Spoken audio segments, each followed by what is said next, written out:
Assalamualaikum warahmatullahi wabarakatuh.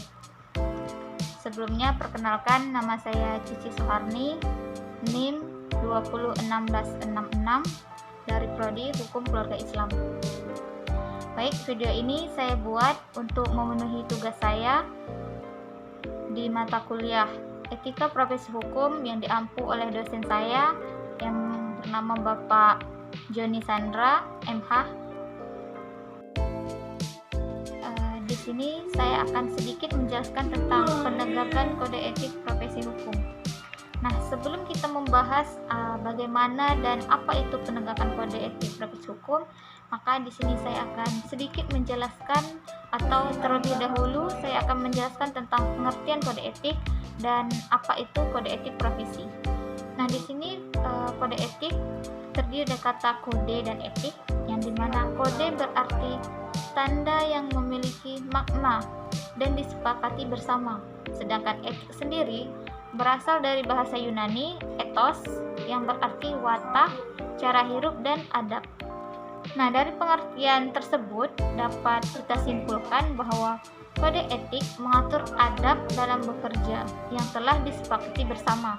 Dalam Kamus Besar Bahasa Indonesia juga menjelaskan bahwa kode etik merupakan norma dan asas yang diterima oleh kelompok tertentu sebagai dasar berperilaku dan juga merupakan pola aturan atau tata cara sebagai pedoman berperilaku.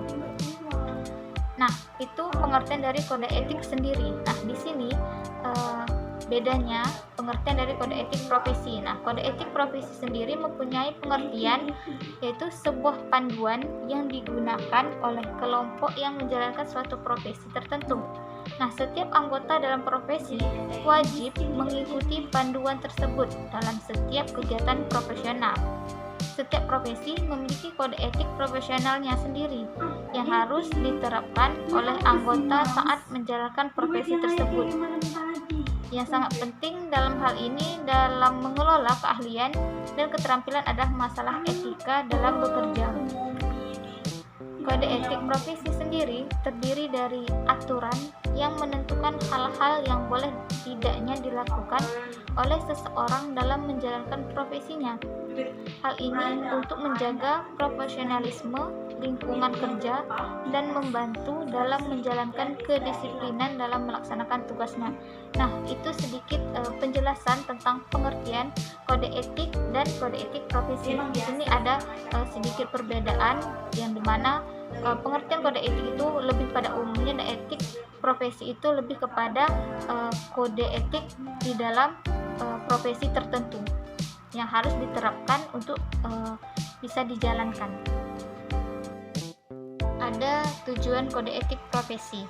Nah, di sini saya menyimpulkan ada tiganya kode etik profesi. Yang pertama, menjaga martabat profesional. Yang kedua, menjaga kesejahteraan setiap anggotanya. Yang ketiga, yaitu meningkatkan layanan dan kualitas profesional. Nah, yang dimaksud dengan menjaga martabat profesional dalam tujuan kode etik profesi yaitu dilakukan untuk melindungi citra atau profesionalitas atas tanggapan luar agar masyarakat tetap menganggap profesi tersebut teguh atas kinerja yang tetap dianggap sebagai profesional di bidangnya. Nah, kode etik ini juga memiliki julukan sebagai kode etik kehormatan. Yang kedua yaitu menjaga kesejahteraan setiap anggotanya. Nah, ini meliputi kesehatan fisik, materi, dan kesehatan mental yang harus tetap dijaga untuk mempertahankan kinerja setiap tenaga profesional yang dinaungi oleh sebuah organisasi profesi tertentu. Kode etik ini melarang anggotanya melakukan kegiatan yang dapat merugikan kesejahteraan anggotanya maupun kesejahteraan bersama dalam sebuah organisasi tersebut. Yang ketiga yaitu meningkatkan layanan dan kualitas profesional. Nah, kode etik ini memuat sebuah tujuan pengabdian tertentu sehingga pra pelayanan profesional juga dengan sangat mudah memahami sebuah tanggung jawab yang akan diemban dalam menjalankan tugas masing-masing. Kode etik ini menetapkan aturan yang harus diterapkan oleh setiap individu yang akan menjalankan profesinya. Nah, tujuan dari penyusunan kode etik profesi itu adalah untuk menjaga harkat dan martabat sebuah kualitas profesional dan organisasi induk yang menaungi tenaga-tenaga profesional secara sempurna. Kode etik ini juga mengatur bagaimana menjaga serta meningkatkan kualitas organisasi tersebut. Nah, dari tujuan kode etik yang saya jelaskan tadi, itu bisa dapat kita simpulkan bahwa adanya kode etik itu untuk menjaga keprofesional dalam bekerja dalam sebuah profesi yang dimana tidak semena-mena dalam menjalankan sebuah profesi atau tanggung jawabnya tersebut, karena di sana adanya hak dan kewajiban yang memang harus dipenuhi, yang harus dilakukan. Nah, untuk fungsi kode etik sendiri yaitu ada 3. Yang pertama, kode etik profesi memberikan pedoman bagi setiap anggota profesi tentang prinsip profesionalitas yang digariskan. Nah, ini dimaksudkan bahwasannya dalam fungsi kode etik ini sendiri yaitu untuk pedoman bagi setiap profesi, menjadi acuan untuk mereka melakukan sesuatu atau dalam bertindak. Nah, di sini juga tidak akan adanya semena-mena yang mereka lakukan. Karena apa? Karena di sini sudah diatur dalam kode etik profesi tersebut, yang dimana mereka menjalankan sesuatu tersebut harus sesuai dengan kode etik yang sudah diterapkan, yang sudah dilaksanakan. Yang kedua yaitu kode etik profesi, yang sebagai sarana kontrol sosial bagi masyarakat atas profesi yang bersangkutan. Nah, kode etik itu juga sebagai kontrol diri kita atau anggota dalam profesi tersebut agar dia bisa mengontrol bagaimana bisa menjalankan tugas mereka itu dengan sebaik-baiknya, dengan kejujuran, dengan bertanggung jawab lagi. Itu yang peran daripada kode etik itu tersendiri. Nah, yang ketiga yaitu kode etik profesi mencegah campur tangan pihak di luar organisasi profesi tentang hubungan etika dalam keanggotaan profesi. Nah, di mana kode etik ini juga mengatur atau berfungsi agar setiap profesi itu mempunyai kode etik tersendiri yang tidak bisa dipengaruhi oleh organisasi lain atau dari luar, karena mereka sudah ada tanggung jawab tersendiri untuk memegang teguh kode etik, memegang teguh janjinya tadi agar tidak melampaui batas dan sesuai dengan pedoman yang mereka terapkan atau yang sudah ditetapkan. Selain adanya fungsi tujuan kode etik profesi, di sini juga ada prinsip kode etik profesi, yang dimana prinsip kode etik profesi ini di sini saya menjabarkan ada 4. Yang pertama prinsip tanggung jawab, yang kedua prinsip keadilan, nah yang ketiga prinsip kejujuran, dan yang keempat prinsip otonomi. Nah, prinsip tanggung jawab ini sendiri ini dirancang untuk memastikan bahwa pelaku profesi bertanggung jawab terhadap setiap tugas yang diberikan. Sikap tanggung jawab tidak hanya terlihat dalam pelaksanaan tugas, namun juga dalam pengambilan keputusan. Nah, kita bisa melihat dari pengambilan keputusan itu apakah ia bisa bertanggung jawab atas apa yang telah mereka ambil, atas keputusan yang mereka buat. Nah, sikap tanggung jawab ini akan menghasilkan profesionalisme yang tinggi sehingga mereka menjadi pribadi yang lebih baik dalam bekerja. Sikap tanggung jawab ini harus dipegang teguh oleh setiap anggota profesi masing-masing. Terlebih lagi profesi hukum, yang dimana tanggung jawab itu sangat penting yang harus ditegakkan dalam sebuah profesi hukum. Yang kedua itu prinsip keadilan. Kode etik ini dalam prinsip keadilan dibuat berdasarkan prinsip keadilan, sehingga harus dijaga agar tidak ada kecurangan yang dilakukan oleh siapapun dalam menjalankan profesinya.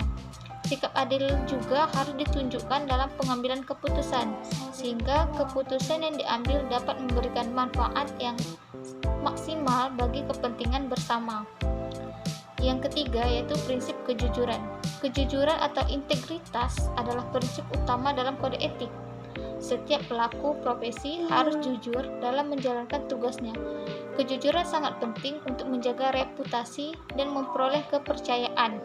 Profesinya akan kehilangan kepercayaan dan reputasi. Nah, jika prinsip kejujuran ini tadi tidak ada dalam sebuah profesi, maka itu akan membuat profesi tersebut tergoncangkan atau pasti akan terjadi sesuatu hal yang seharusnya tidak semestinya terjadi gitu. Karena prinsip kejujuran juga bisa dilihat atau menentukan sikap seseorang. Dan yang terakhir yaitu prinsip otonomi. Nah, prinsip ini menekankan pada kemampuan pelaku profesi untuk berpikir dan membuat keputusan sendiri seperti orang dewasa.